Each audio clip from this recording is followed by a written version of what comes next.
Just like any course that you take, there's certain basic textbooks that you ought to have.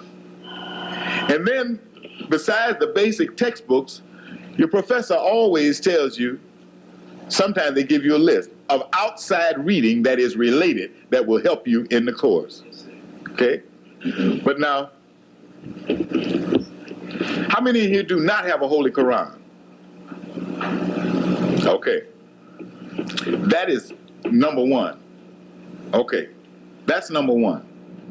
And we understand that some of you have tried to get them, and we haven't had them. Because I was in Chicago and we sent a box here. By the time I got to New York, the box was sold. So I know how they go. So we've ordered some more, and we're going to keep them on hand. But that is the first book. The Honorable Elijah Muhammad says that Master Farad Muhammad gave him a list of 104 books to read. And of the 104 books, the best one he gave him was the Holy Quran. Then that tells us that's our number one book. So you should have the Muhammad Ali version. That should be the first one you get. That's the one that we handle. The Muhammad Ali version. The reason we handle that is the first one that Master Farad Muhammad gave to the Honorable Elijah Muhammad. Now, we know that the Rabata does not accept that. We ain't worshiping the Rabata. Now, you know, we want to clear that up. Those of you just coming in, you're not coming in to be no Arab. You're coming in to be a Muslim. There's a difference. The largest Muslim country on earth don't have an Arab in it. Did you know that? Indonesia is the largest Muslim country on earth, and they are not Arabs. Okay? So Muslim and Arab are not synonymous. We ain't going to be wearing no headdresses and going through a lot of foolishness, okay? All right? I want you to understand that. All right. We don't care what they accept. Our God recommended that as the best one. He later gave the Honorable Elijah Muhammad a Yusuf Ali. Okay? Now, aside from those two, it's good to get others.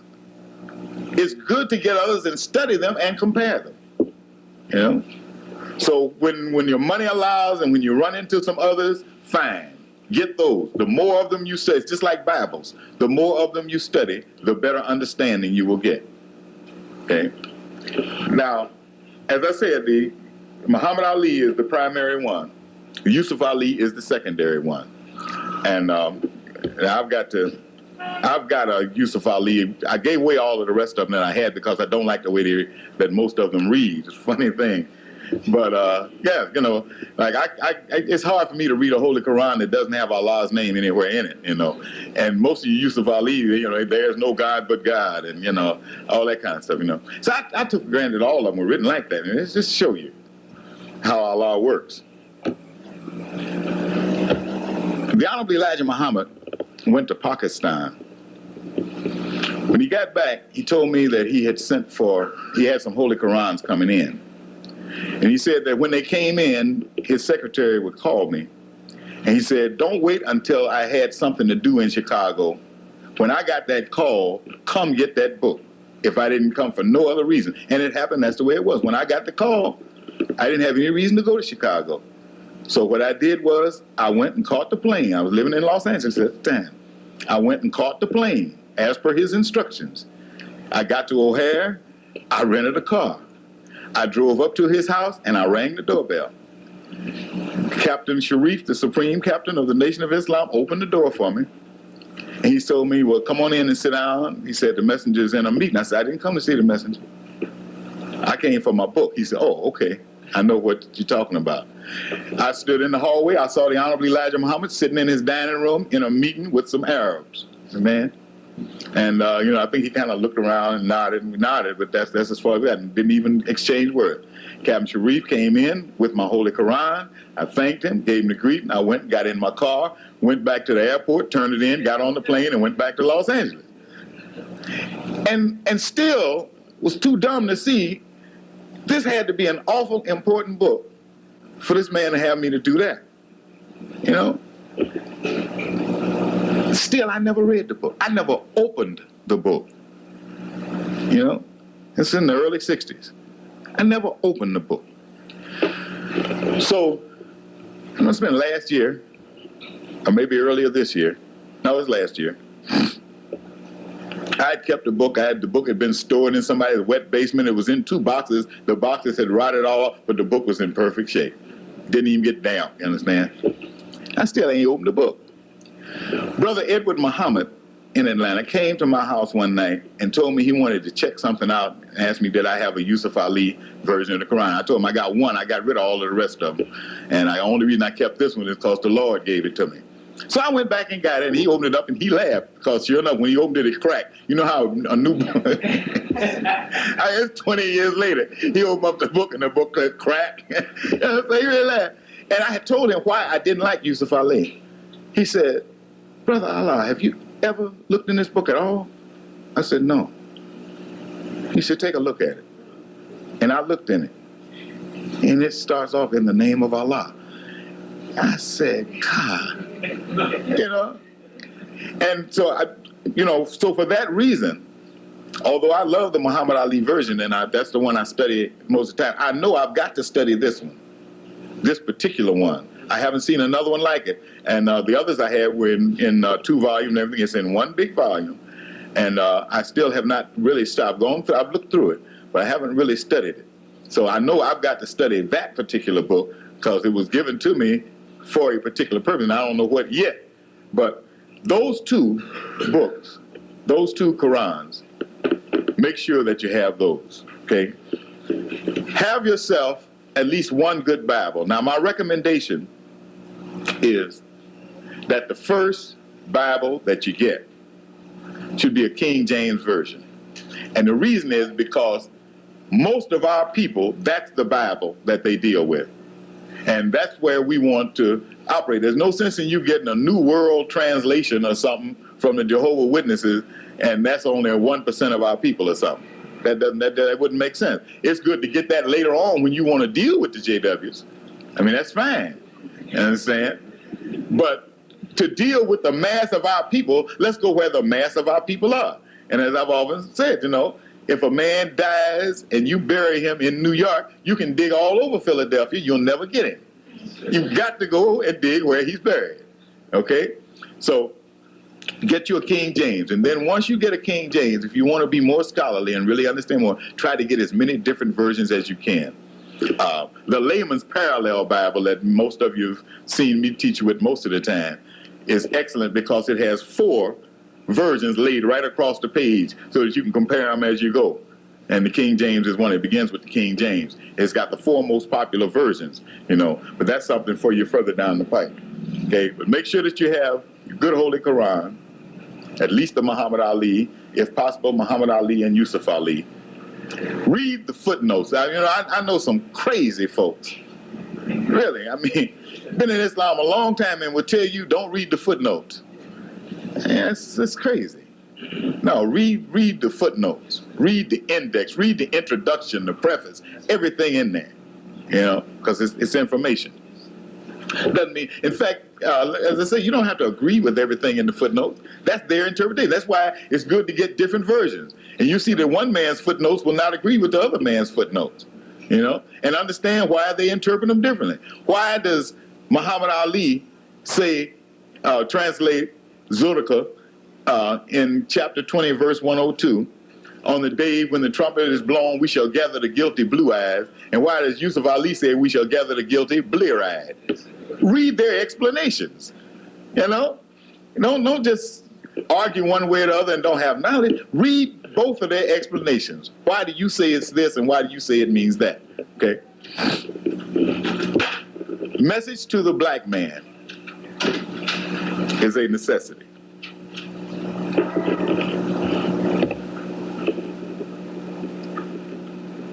The Fall of America,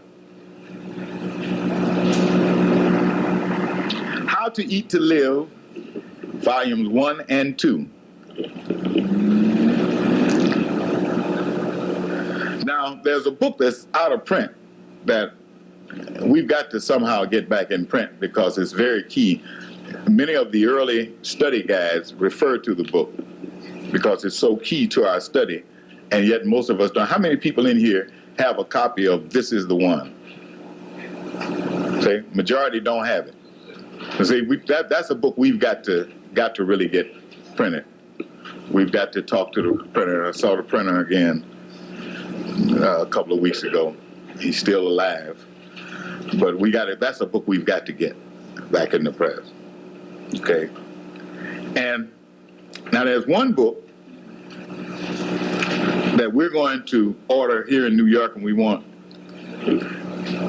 How many in here have the book, Is It Possible That the Honorable Elijah Muhammad is Still Physically Alive? Okay, good. Most of you have that. All right, we want to get that book. We might want to make sure everybody has that book, and then we want to get that book out in the public. We want to really distribute that book. We want to challenge. You know, brothers and sisters, the minister indicated something at the formation of the parliament that's very key. It's something that we brought up a year ago in Phoenix. And those of you who've been around here for a while, you've heard me mention that one point, if you notice, all of the hell that Minister Farrakhan has given the Jews, they have never attacked him on his belief that the Honorable Elijah Muhammad is alive.